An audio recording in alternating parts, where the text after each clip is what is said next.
is going to be a story time with Brian.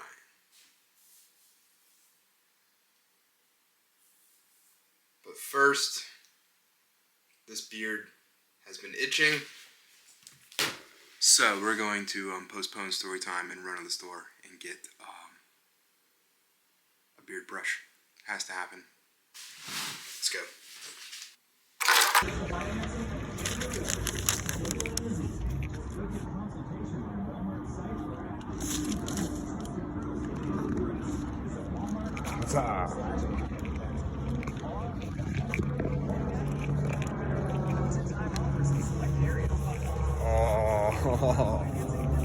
Oh, that's the bee's knees right there. I'll have it.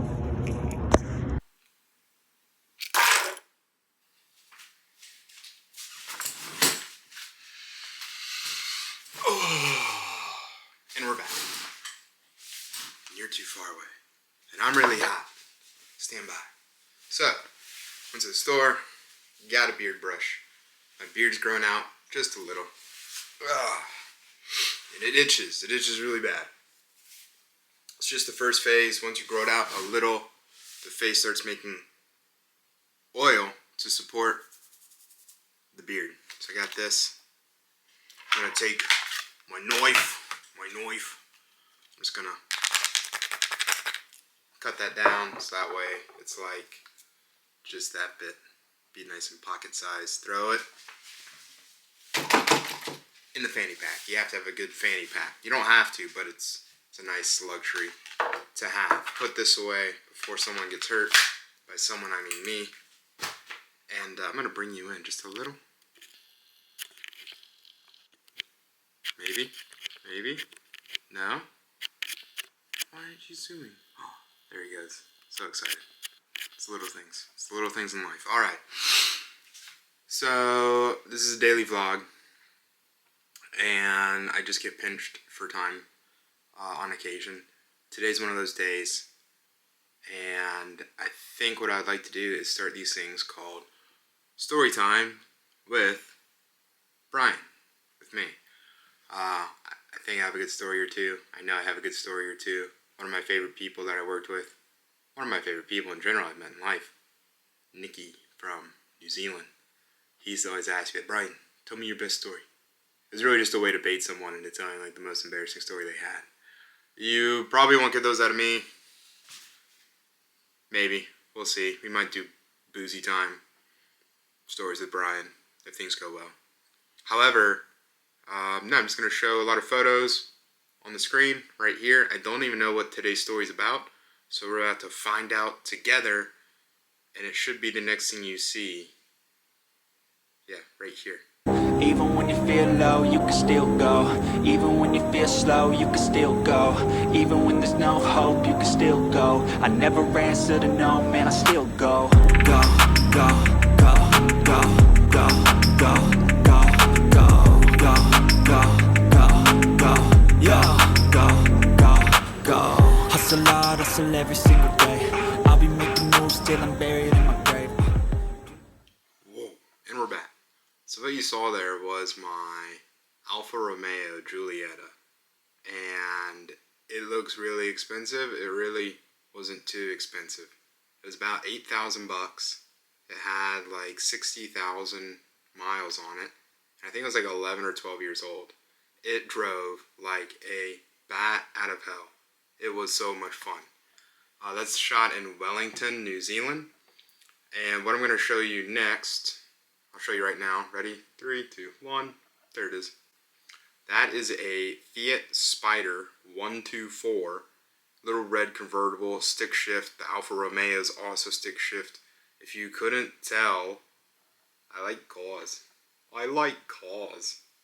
Yeah, it takes very little to amuse me. But I sold that car.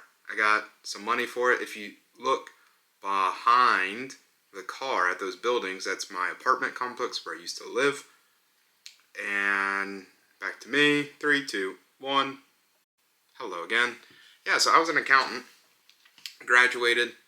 Got a job in accounting. Was a staff accountant. got promoted to senior staff accountant, and I was afraid life was just gonna like fly by. I'm so sorry. I was told by some accountants too, like managers, like they kind of like passively say like, you won't believe it, but 30 years will fly by. And I was like, dang, no, I believe you. I believe you. I believe you. And it scared me a little, and I wasn't so happy just, working and going home and working and going home. So I had the urge to go travel. I pulled the trigger. I quit the job. They said I was crazy. Oh well, I had a great time. I had a crazy good time. And I terminated the lease, and I sold the car. And that car money with a little savings afforded me the ability to go travel for a while with the frugal living that we talked about in the video that I will put a link down below if you want to check out frugal living. I am going to show you something on my calculator. If you didn't know, if you go down to the calculator button, I think it's right here, focus, there we are, right there, it has this option to convert. So you turn that on, plug in the currencies you want. So at the bottom I have United States dollars, at the top you have New Zealand dollars. For every $1 you get $1.76. At the time this was filmed, which was Friday, November 14th of 2025. Did this all just go orange, or is it just me? Whatever. I'm rolling with it. I'll fix it in the edits, which I'm learning how to do. So that Alpha was $8,000, I think, New Zealand. So I will chuck 8,000 New Zealand in there. 8, 1, 2, 3. So it's about 4,500 bucks. And the cool thing is, when I was done, so I was in New Zealand for 3 months, I drove in that car, I slept in that car, I camped in that car. Car camping was like a culture over there. I will never forget pulling up to my first campsite with other people there, and I was so nervous. I was like, oh, some people are going to be here. I wonder what they're going to think about me sleeping in my car like a homeless person. And I showed up, and half the people were sleeping out of their cars. I remember there was a girl sleeping out of a Mini Cooper, and I just thought that was hilarious. So I'll go ahead and just put a photo below. There it is. That is my Alfa Romeo. So on the right, you see I have the suitcase, got the rugby ball, got the, that's a single foam mattress I got at the warehouse, which is their version of Walmart. I think it was $80. And I had a little stove, a little kettle. And I lived out of that thing for 3 months. It was so fun. It took me all over the country. And the car camping was very common. It was very common amongst other travelers from other countries. So I was in New Zealand. I'm from America. But I'd be car camping next to people from England or Ireland or Australia. And they were generally young solo travelers. And yeah, the best part about it was when I got done and I had to leave because my 90-day visa was up, I sold it. And I think I sold it for a loss. So I sold it for 7,000 New Zealand. I bought it for 8,000 New Zealand, which is obviously a difference of $1,000, which is 568 US dollars. Right there, boom. But if we divide that by the 90 days I was there, that's $6.31 a day for transportation and accommodation. Come on, it doesn't get any better than that. I did blow the,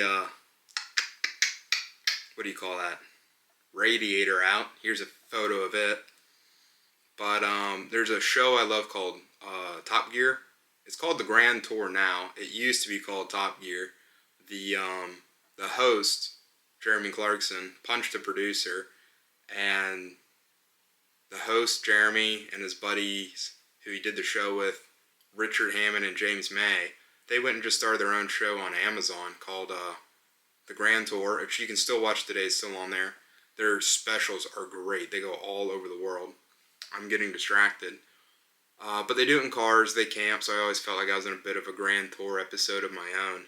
However, they say you're not a true car enthusiast, a true petrol head or gearhead until you have owned an Alfa Romeo. And they say like it doesn't matter how long you own it or which one it is, as long as you own an Alfa, like you are now a gearhead. So I consider myself a gearhead, and I did a lot of time in that Alfa because I slept in it. But they say an Alfa Romeo doesn't take you where you want to go. It takes you where you need to be. And I love this because I got a bit of an Alfa story. When I was driving that dirt gravel road in the mountains of New Zealand from the photo, and I was driving it, I'm not going to lie, a bit like a rally car because it had like a dynamic sport mode, and it would haul some butt, and it had a turbo, and the turbo would whoosh when you took your foot off the gas. It was like a whoosh, and it was so cool. But a rock kicked up, busted that radiator, had to take it to Queenstown, get a new radiator. That was like $1,000 New Zealand. So in total, I lost $2,000 on the car. But even then, it only doubles my daily accommodation and transportation to $12, $13 if you count the change. And when I took it to Queenstown, I had to baby it like day by day. So I was doing these little campgrounds to get it there. And I was just at the pub, at the bar, talking to some fellas. And they're like, oh man, well, if you're free tomorrow, come with us. We're going to go flying. So here's a photo of me with them. And they let me like fly the plane for like a big loop too. So I got like 2 minutes on the stick. So the pilot was flying, and he was trying to take a photo of the sunset out in the horizon. And every time he took his hands like off the yoke and took his phone, the nose of the plane would rise up and block his shot. So he did it like once, rose up, he pushed it down, did it again, rose up, blocked his shot, he pushed it down. He went back for a third time, and with saying nothing, the nose started to rise, he started to lower his phone, and I just grabbed the yoke and pushed it down and held it, and he was like, oh, cheers, mate, good job, Brian, you done some flying before? And I was like, no, well, remote controlled airplanes. And I flew a friend's plane for like 30 seconds. I flew someone's Piper Cub. And he's like, well, I'll do you one better. I'll give you 2 minutes. Take it for a lap. But anyway, when I showed up that morning, I parked and I saw this open hangar with the big plane that we were going to be in. Big plane. Bigger than a Piper Cub. This 4-seater. And I looked next to the plane in the hangar, and there was a 1990s red Alfa Romeo Spider. And it just like clicked into my head that I would have never gotten this flight opportunity from a New Zealander, from a Kiwi, and their hospitality if my Alfa Romeo didn't break. And to see his Alfa in the hangar and to know he still had it, you know, almost 30 years later was so cool. So that was my Alfa Romeo story. Really, really cool country. I'm going to open this up and keep moving. But I met a lot of people from like Ireland. I met a lot of people from Germany. And I might go ahead and, I hate to say it, but I think I might just go ahead and end this episode because I have no more popping into my head that immediately needs to come out. So until the next story time, we'll pick up here in the next story time. Sorry for the abrupt ending. But as always, thank you so much for watching. I really appreciate it. And I hope to see you in the next episode. Cue outro. The outro is going to be the intro with the car. But cue outro. Even when you feel low, you can still go. Even when you feel slow, you can still go. Even when there's no hope, you can still go. I never answer to no, man, I still go. Go, go, go, go, go, go, go, go, go, go, go, go, yo, go. Hustle hard, hustle every single day.